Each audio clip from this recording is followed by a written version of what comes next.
Nossa convidada hoje no De Papo em Papo é uma profissional que a gente admira muito e uma pessoa que trabalha em um lugar que é tipo a Disney pra gente. É, né, a Disney dos paisagistas. Uma Disney que depois a gente descobriu, todo ano a gente tem que voltar, não é isso? Sim. Então aqui tem nós... uma coisa a mais pra ver. Né?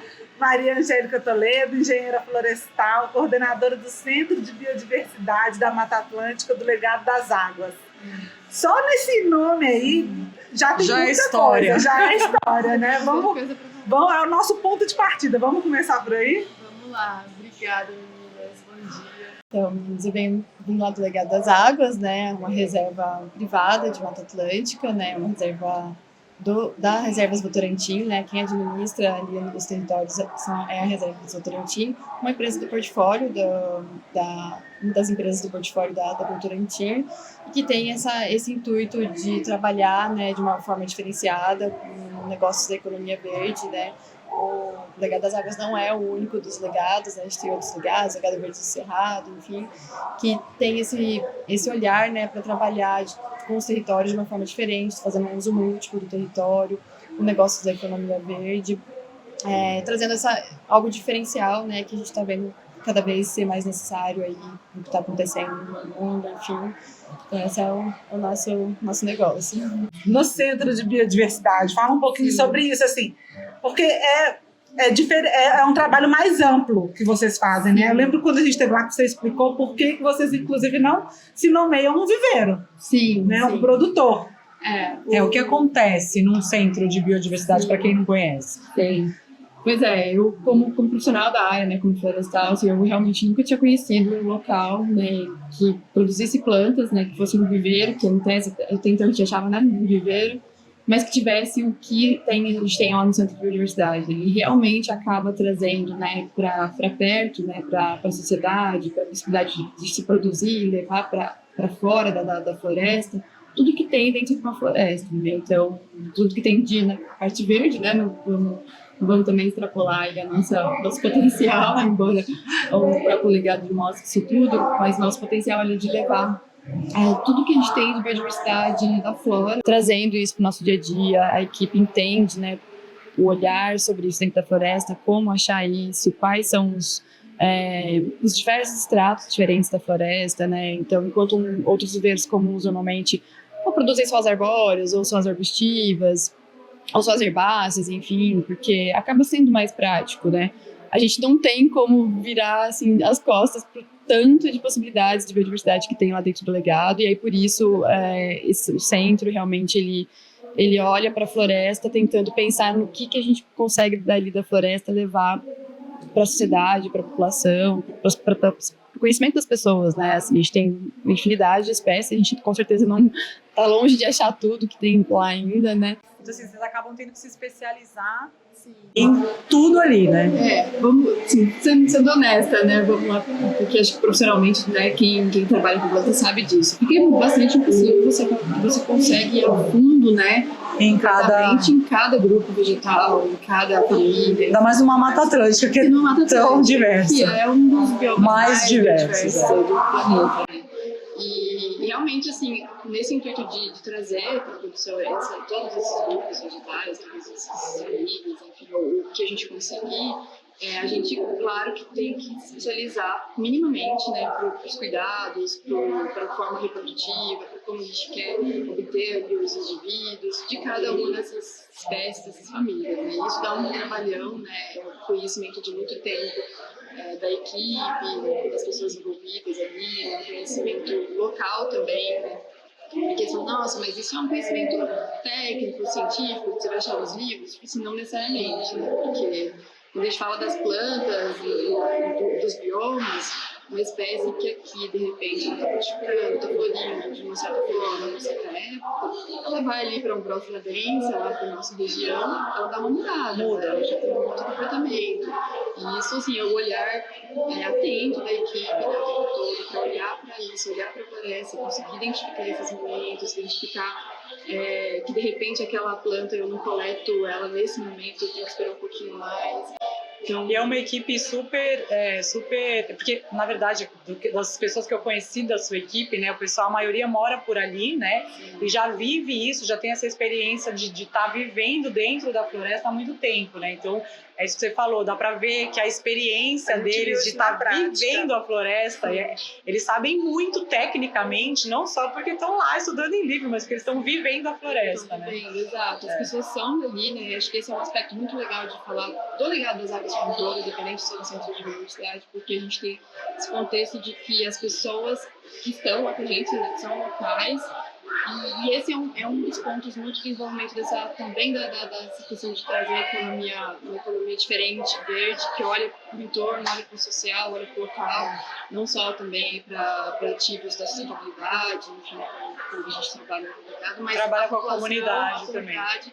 Tem que estar dentro disso, né? A gente não vai conseguir fazer um desenvolvimento de uma economia diferente ou de um trabalho diferente sem envolver Só trazendo gente de fora, né? de fora. Não é esse, até porque perderia o olhar desse, acho que até do respeito, né? Da relação que já existe ali de vínculo. E da gente ali como profissionais aprender com essas Aprender outras com essas pessoas. Assim, na verdade, Nós aprendemos muito com eles nessa e caminhada. desde que eu entrei lá, assim, até hoje, constantemente, assim, estando com eles, sabe quando eles te contam uma coisa diferente que você ainda não sabia, uma coisa nova, você sempre está aprendendo, assim, você sempre tem, e não é só o aprender técnico, é o aprender, assim, aquele sentimento por aquilo, né, assim, é um gosto. Um olhar diferente, né? A gente amplia a nossa forma de olhar. É uma outra forma. Você olha para a floresta não só com um aspecto técnico, né, de encontrar ali o que você está procurando, enfim, mas com o aspecto de entender, assim,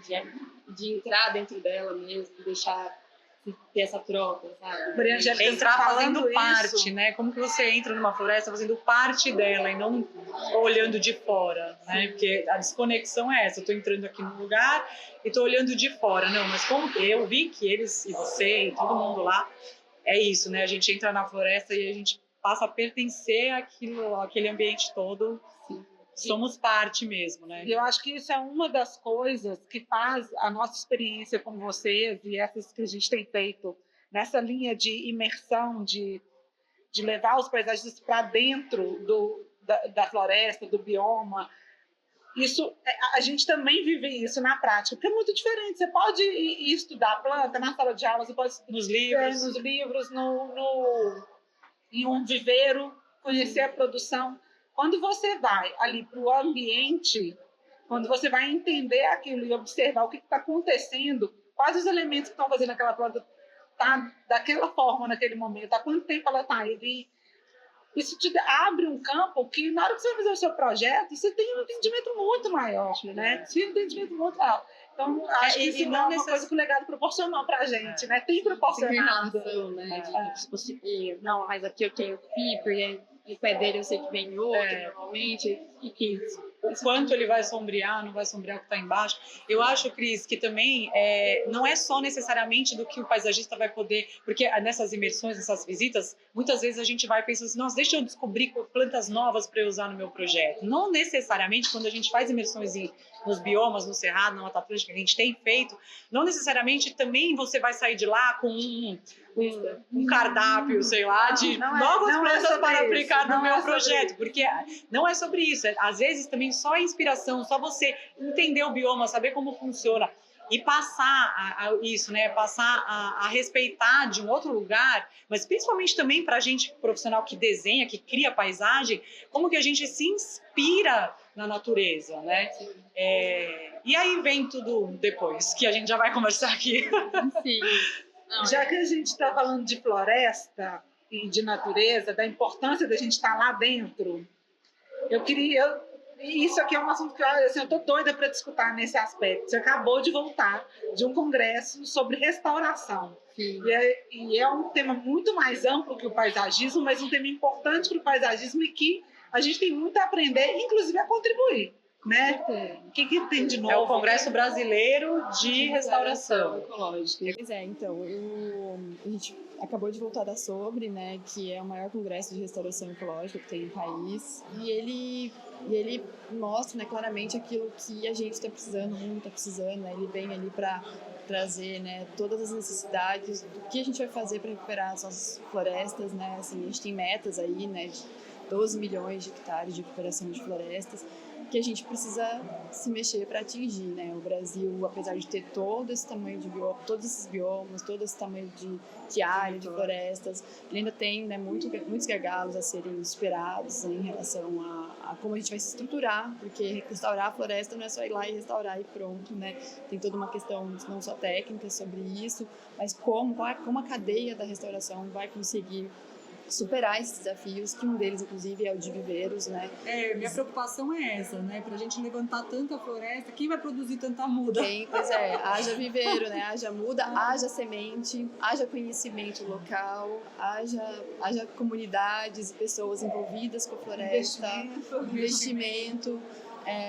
Olhar, né, sobre isso tudo para que a gente consiga, né, que essa cadeia realmente siga, né, prospere. É uma meta bastante grande, né, e a gente ainda tá longe de estar totalmente preparado para isso. E a parte das nativas, né, do viver das nativas, quando a gente linka com o paisagismo, tem uma conexão muito interessante. Nossa, o paisagismo vai ter a capacidade dessa restauração ou de ser alguma porcentagem dessa restauração?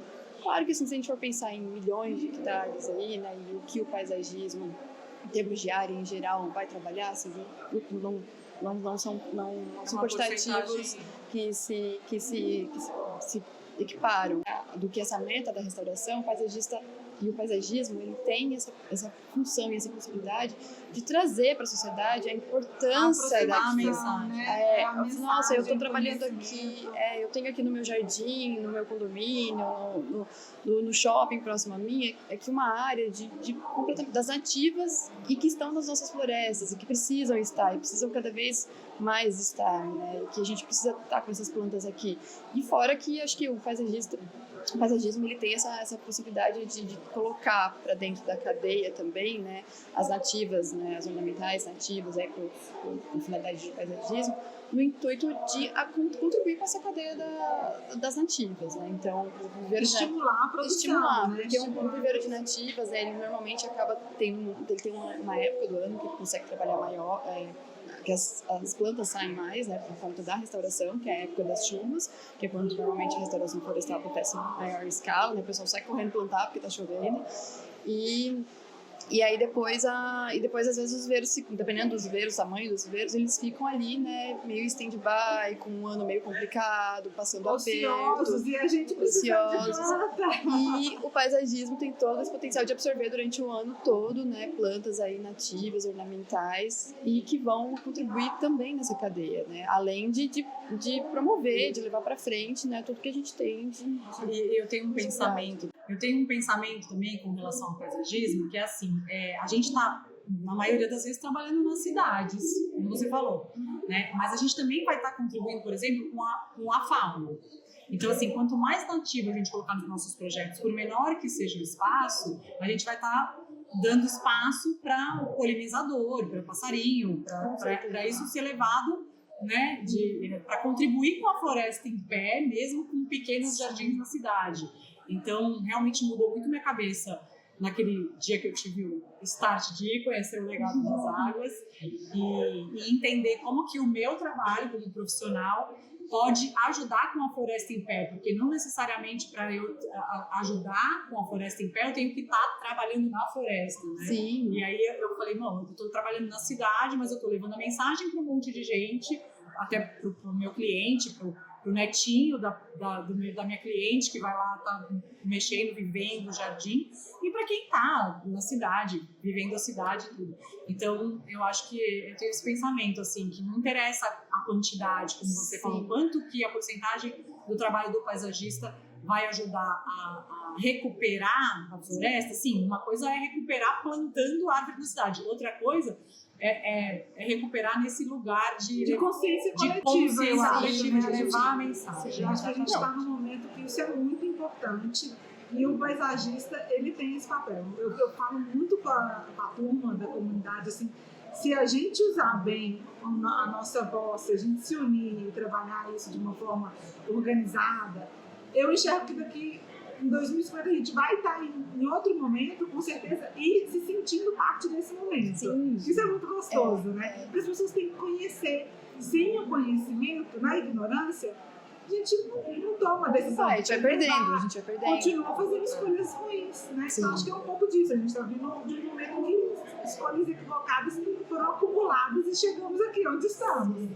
Então, e foi super legal você ter comentado disso, dessa importância do paisagismo para essas conectividades, né? Então, assim, um dos grandes pontos, não só na restauração florestal, mas na perda da biodiversidade, é exatamente quanto a gente perde porque não tem mais uma conectividade. Então, a gente vai perdendo as florestas, isso vai se fragmentando cada vez mais e vai deixando, né, de ter essa ligação. E quando a gente não tem essa conectividade, além de perder a flora, porque você não tem mais ali as espécies vegetais, você não tem a troca ali, a população genética dessas espécies, ela também vai enfraquecendo, né? Então, geneticamente, as plantas e os bichos, né, vão ficando com menor variabilidade genética, isso é um agravante. Então, quando você promove via paisagismo, via restauração, qualquer pontos verdes que você consiga reconectar os indivíduos, reconectar os polinizadores, cadeia, reconectar, né? Tudo que está intrínseco numa floresta, né?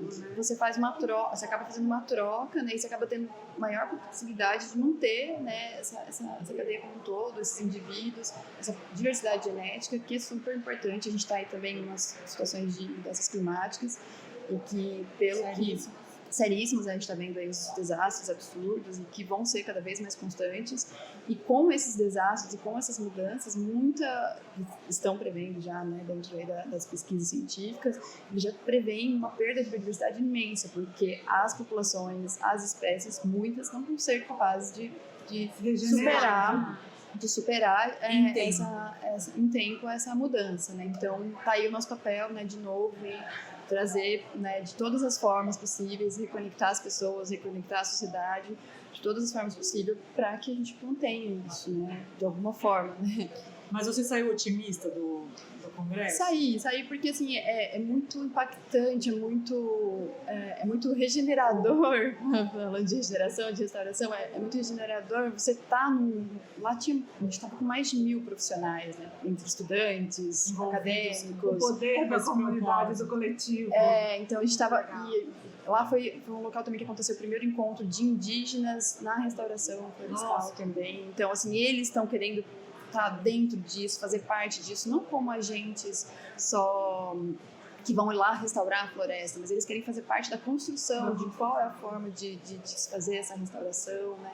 Então isso tudo, assim, você vê tanta gente em prol disso tudo, desse propósito, né? Assim, muito animador, assim, a gente sai de lá renovado, né? Às vezes, assim, no dia a dia, né? A gente tá lá no viveiro, essa planta não vai, isso aqui não... esse plantio tá dando problema, a gente tem, né? E aí a gente esquece que o propósito é esse, né?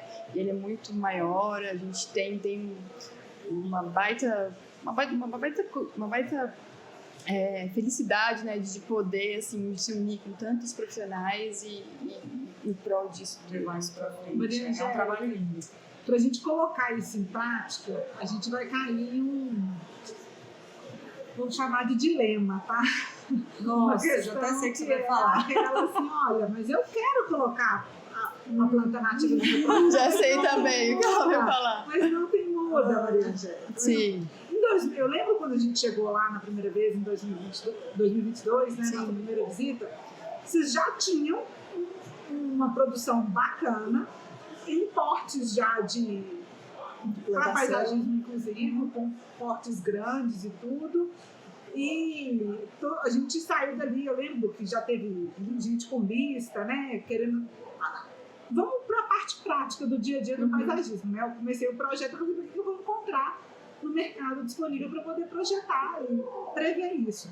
Como que a gente pode aproximar mais e talvez ajudar a gerar mais aceleração aí nessa produção? Porque do outro lado, a gente escuta muito, não tem, eu quero usar, mas não tem no mercado. E emendando na pergunta da Cris, uma outra pergunta, é assim, o legado e vocês, né, tem planos de incentivar também outros produtores, né, para que essa mensagem vá para outros, para que mais viveristas possam produzir nativas? Vocês têm planos de inclusive ajudar a construir essa cadeia? Porque também não dá para ser só vocês. Sim, né? Sim, a gente não vai conseguir resolver o problema das nativas do paisagismo, com certeza não, né? Até porque vocês viram lá, a gente tem aquele monte de espécies para trabalhar e não tem espaço para pôr todas elas, então, realmente.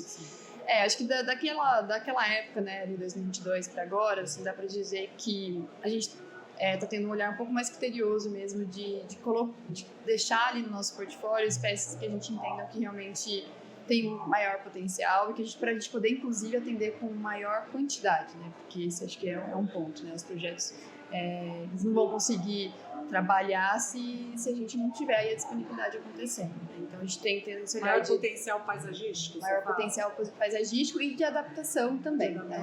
Porque de produção, claro, né? Acho que primeiro, assim, se a gente consegue produzir daí a primeira parte, mas um grande ponto, assim, que a gente se preocupa, tem se preocupado, e essa ponte com vocês, assim, desde então, tem sido, assim, super valorosa, pra gente entender quanto dá certo, né, aonde dá certo, quais já estão com certeza dando certo e quais a gente ainda tem caminhos aí para fechar, né?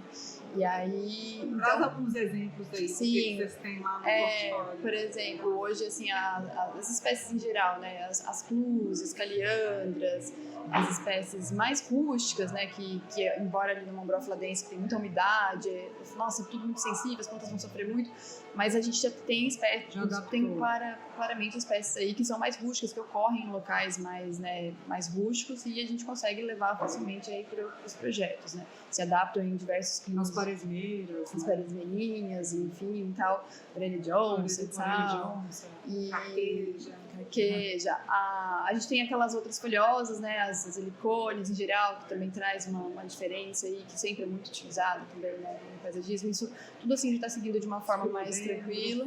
E aí vem, assim, acho que um desafio maior do nosso lado, né, principalmente porque muitas vezes são plantas que às vezes se procura por uma finalidade mais específica, né, as epífitas, para ambientes mais internos, ambientes que vão ter ar-condicionado, ambiente que vai ter uma outra situação ali de clima, né, que muda do clima da floresta.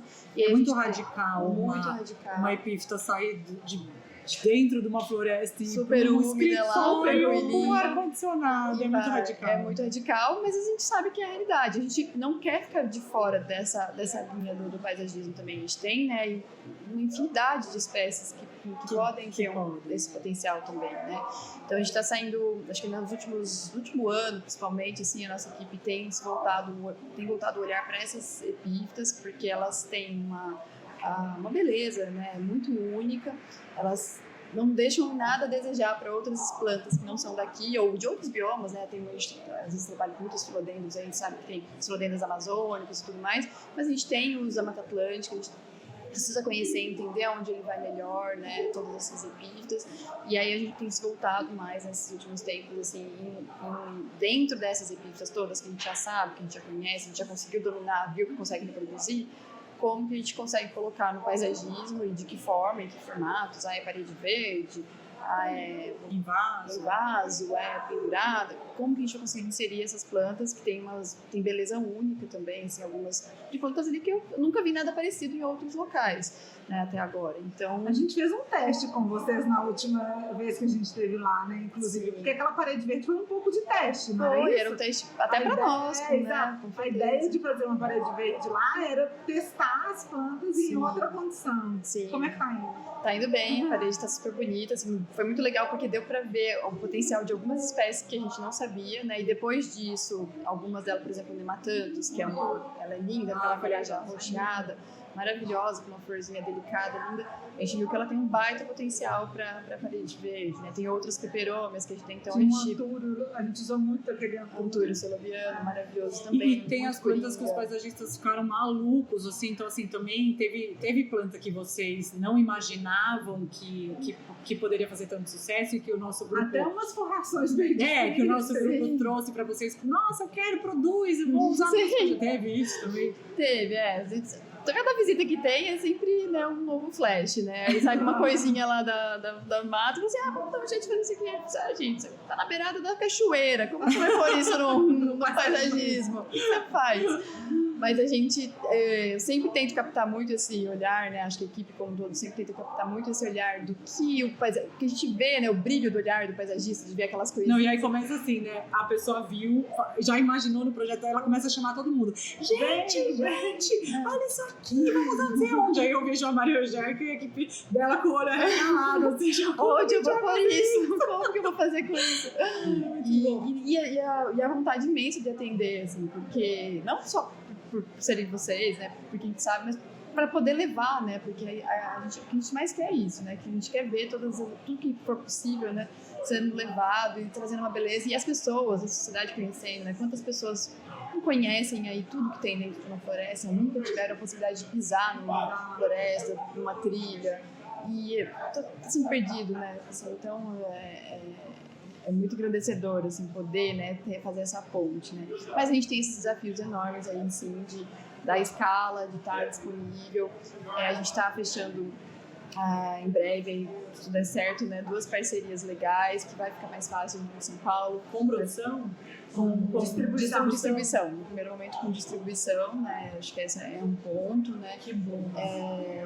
Aqui, inclusive, perto aqui em Jaguariúna também um outro ponto, acho que tem tudo para dar muito certo, que a gente acho que vai ter que dentro dessa cadeia de nativas que eu estava falando lá do congresso, né, existem muitos viveristas ali voltados para restauração florestal, plantas para plantio, né, diferente, para cumprir esses hectares aí, essas metas de milhões de hectares, mas esses viveristas, eles também estão trabalhando com as nativas, então eles têm também aí nas mãos, né, um potencial de ser a ponte, de trazer o paisagismo em diversas regiões do estado, do país, essas nativas para paisagismo também, que às vezes assim, a gente acaba só lembrando da restauração, porque, né, tem essa meta e é importante a gente, né, buscar essa restauração dos nossos biomas, mas no paisagismo é uma outra entrada, é outra porta de entrada para eles. Aquecido, é um mercado aquecido. Essa coisa demanda está aumentando, principalmente em relação à nativa, e o que a gente mais escuta mas não tem a planta, né? Isso que a Cris falou de não ter a planta é uma preocupação que não é só minha, obviamente, mas a gente conversa muito na nossa rede, na nossa comunidade,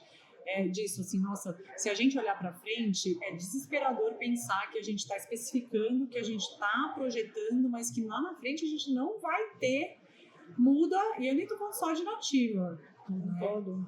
Porque o que está acontecendo de projeto, do paisagismo crescendo, da construção civil, do não sei o quê, e a gente precisa, projetando, mas vai ter muda para a gente fazer tanto jardim, né? Assim, né? A gente está precisando olhar para isso mesmo. E muito legal você comentar, porque, nossa, vamos trabalhar só com nativas, então, e acabou.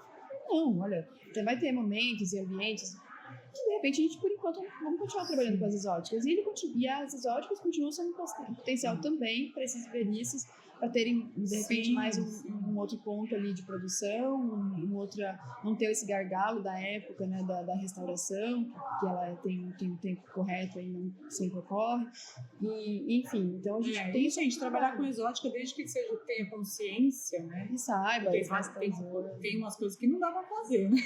Mas, assim, tendo consciência é isso, né? Sim, a gente tem que... É para se unir, né? Acho que tudo vem para contribuir para se unir. A gente só está trazendo algo a mais que tem muito para diversificar e trazer mais valor, mais diversidade, mais projetos diferenciados, porque quantas coisas diferentes você consegue fazer com tudo isso que tem de possibilidades, né, se elas estiverem bem disponíveis. É isso, né? E o trabalho do paisagista, assim, só voltando para mim aqui, tem todo esse... Eu tenho essa preocupação, claro, de que a gente vamos precisar ter insumo para trabalhar, mas eu prefiro lembrar e prefiro focar muito no positivo, né, nas mensagens, E aí eu lembrei de uma historinha aqui, né? Que ontem, na verdade, eu tava almoçando com meu filho num restaurante, eu sou de São Paulo, né? Tava almoçando com meu filho num restaurante lá, que eu já conhecia, mas eu não tinha reparado que no cardápio tinha lá um suco de cambuci. É uma fruta que é bem azedinha, né? Assim, e que eu pensei, nossa, meu filho não vai conhecer essa fruta, meu filho criança, adolescente. Aí eu pedi o suco, não falei nada, né? E aí eu falei, olha, filho, experimenta esse suco. Ele, nossa, que delícia, que fruta é super azeda, não sei o que. Eu falei, então, chama cambuci. Fiquei contando pra ele, o que é isso? Eu nunca ouvi falar dessa fruta. Veja, né? Uma fruta nossa, que era assim, em São Paulo, no bairro. Tem um bairro com esse nome, que é perto do meu bairro, inclusive, e que era uma fruta que tinha muito nas ruas, né, da cidade, e ele nunca tinha ouvido falar, né? Daí eu falei pra ele, dá um Google aí, dá uma olhada Aí ele viu a foto da fruta, nossa, parece um disco voador. E aí a gente ficou conversando, eu falei pra ele que era uma fruta brasileira, que era da nossa região, da nossa cidade. Foi muito legal. Então, assim, é isso, né? Como que a gente vai conseguir com o nosso trabalho, não nesse caso, né? Mas como que a gente vai conseguir com o nosso trabalho resgatar tudo que a gente teve? Porque a reconstrução, para mim, não é só a gente replantar, né? É reconstruir uma história, né? Que acabou até ficando, como a Cris falou, assim, muita gente nem conhece, muita gente mora, no meu exemplo, em São Paulo e não sabe o que tinha ali, né? Não sabe o que é uma Mata Atlântica, estando num lugar desconectado. As pessoas, então, a palavra eu acho que é desconexão. Sim, então como se fosse uma coisa que a floresta fica lá e eu fico aqui, separado. As duas e não se misturam, não se envolvem. Né? Então, assim, e eu acredito que estando na cidade, morando na cidade, não necessariamente a gente precisa sentir essa desconexão. Não podemos, na verdade, sentir essa desconexão. Vocês estão aí, a gente está, né, também nos trabalhos, enfim, nos projetos, tem toda a possibilidade, né, da gente trazer isso para a população, não perder isso, a gente conseguir resgatar das comunidades, né, a gente tem tanta troca com eles possível aí de trazer sobre uma semente, sobre um fruto, sobre o uso da casca de uma árvore, e isso é tão importante não se perder, né? Assim, é a forma de reconectar realmente, assim. Eu acho que o paisagismo, né, nessa linha, assim, tem um papel fundamental, assim, de reconexão, né? Está todo mundo desconectado e vamos reconectar, né? É a ferramenta aí que a gente tem na mão. Reconectar para reconstruir e regenerar. É isso. Tá tudo. Que delícia, ficaria aqui mais 2 horas conversando. Nossa, dá pra ir Mas nós vamos longe. deixar para o próximo encontro. Muito obrigada por ter conversado com a gente. Vocês. É sempre muito bom trocar com vocês, é demais. Que bom. Obrigada.